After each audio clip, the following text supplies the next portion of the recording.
So this is part 2 in my series, Current Events and End Time Prophecy. If you haven't seen part 1 yet, please go back and see that first before you watch this one. I'll put a link right up here in the corner for you and also in the description down below. If you haven't seen the part 1, then part 2 doesn't make quite as much sense, though you would still understand what I'm saying. I want you to get the whole flow. So if you haven't seen part 1 yet, please go see that first and then come back and join us here for part 2.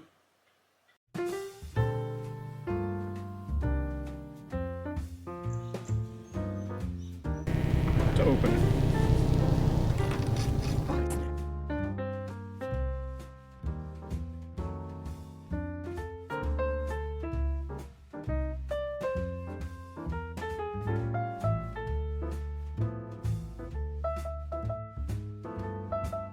Yeah, wow.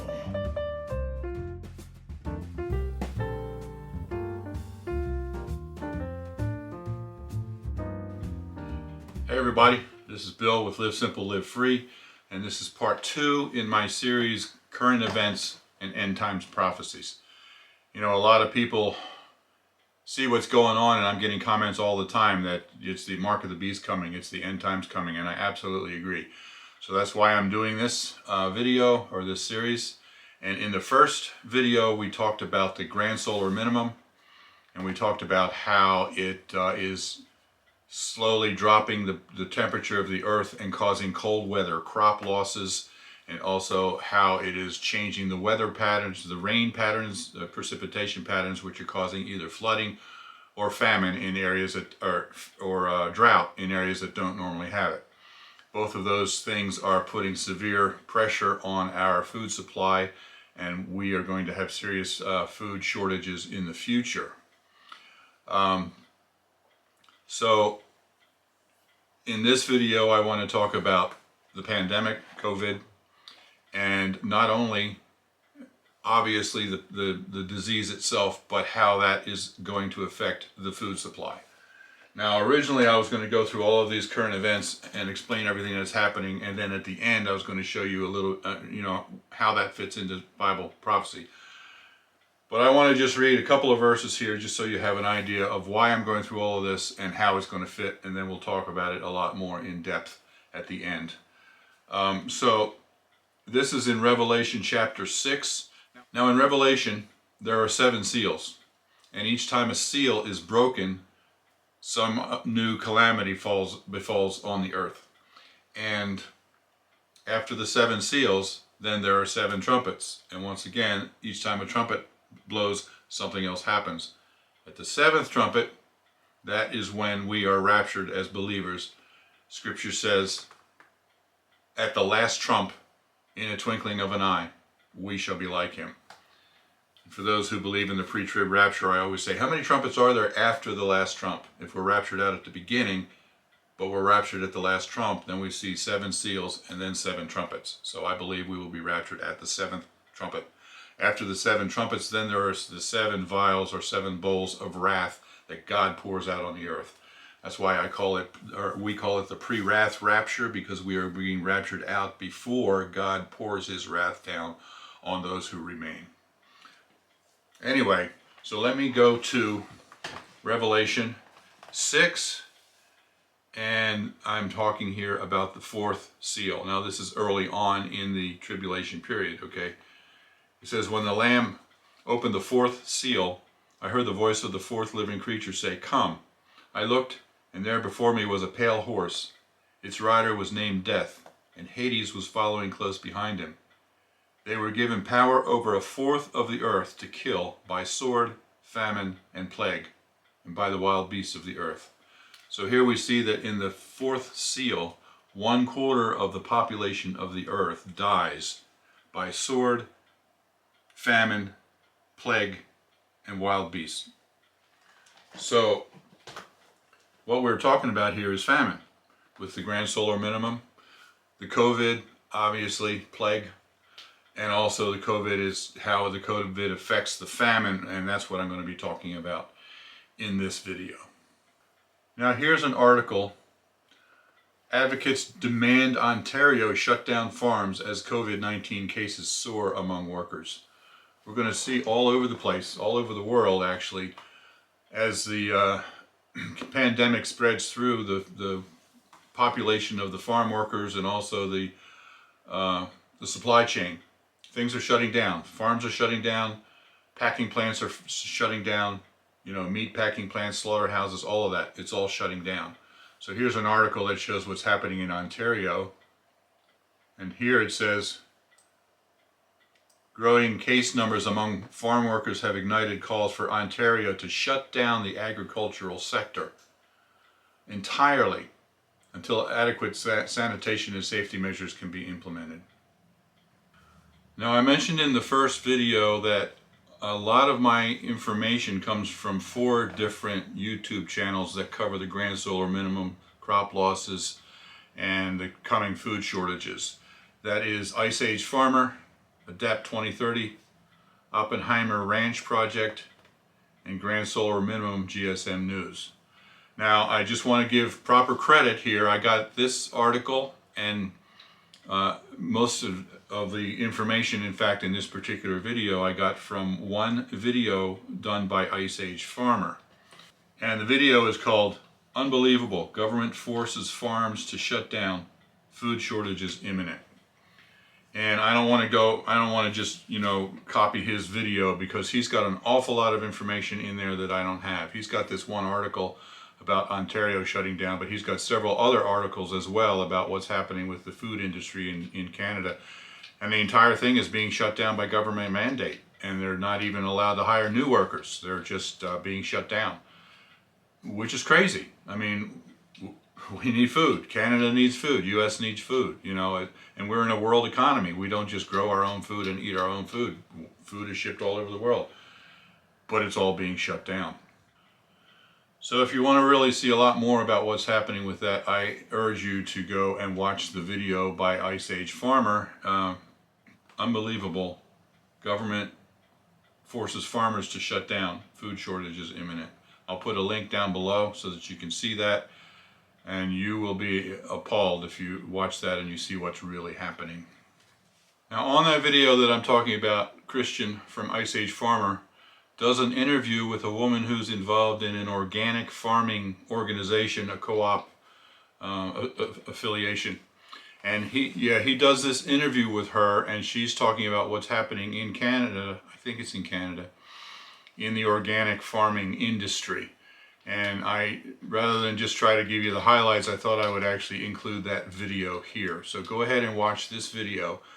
And then, like I said, if you'd like to see the rest of Christian's video, Ice Age Farmer, please go watch it.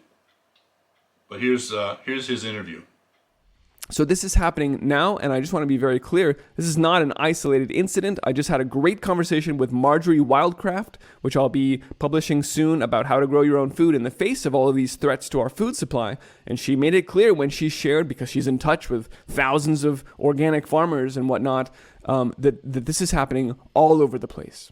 A lot of my friends are actually small local organic farmers. Surprise, surprise, right? Mm-hmm. But anyway, like one of them in particular, Lynn, she said, one of her workers tested positive for COVID, not like any signs or any problems or anything, but one. And right. So they all quit.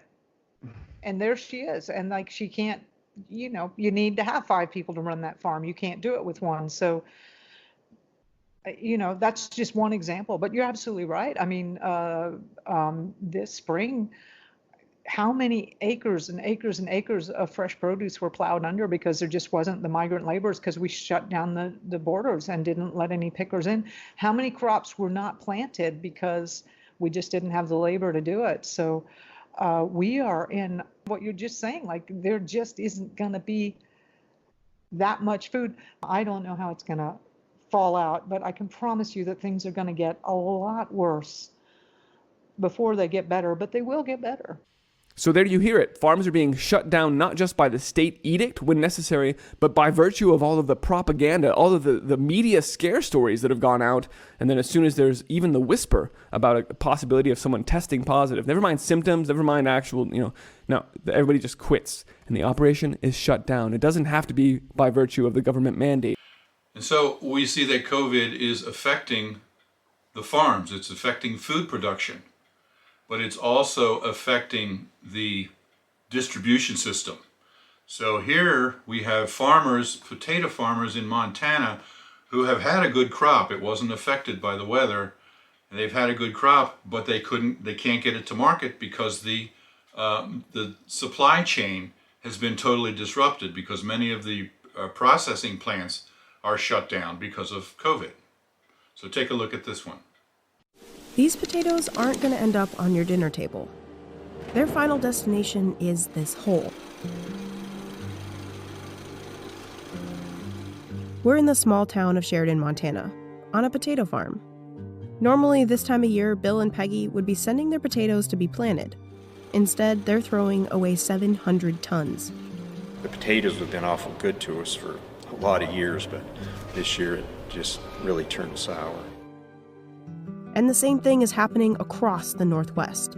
I mean, it was just unprecedented. It's the supply chain from the growers to the supermarket that got interrupted.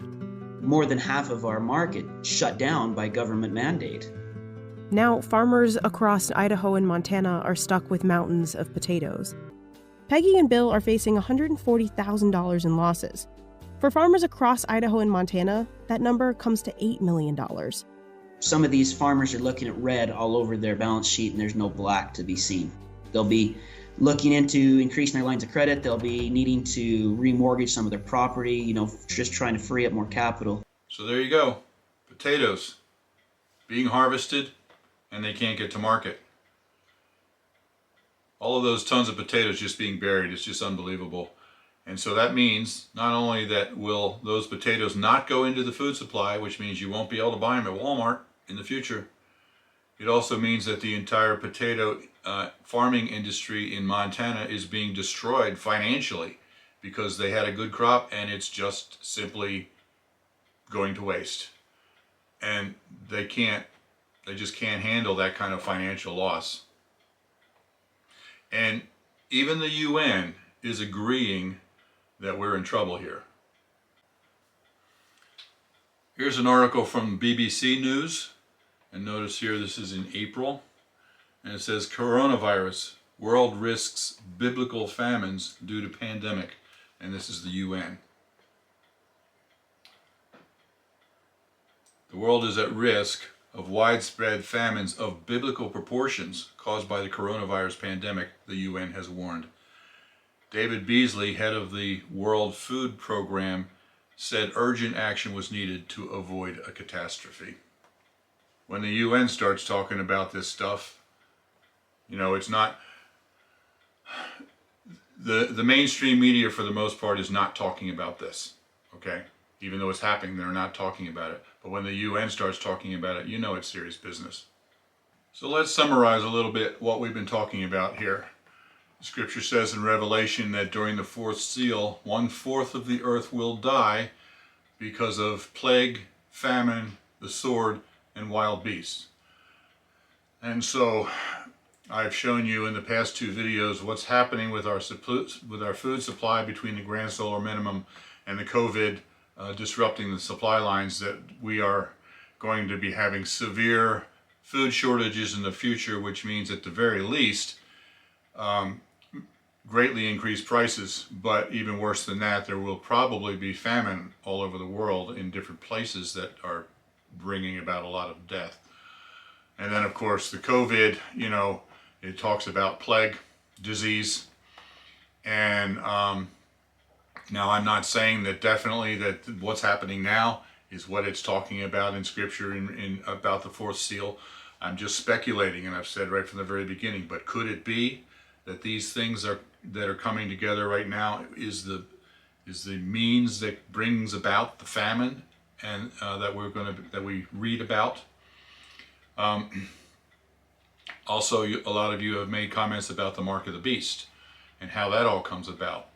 And I believe that the COVID, because of the economy shut down all over the place, not only farms and things, but also stores and restaurants and people out of work, that has the very real potential of bringing about a worldwide economic collapse. And out of that could possibly come the new one world economic system, and out of that then comes the mark of the beast.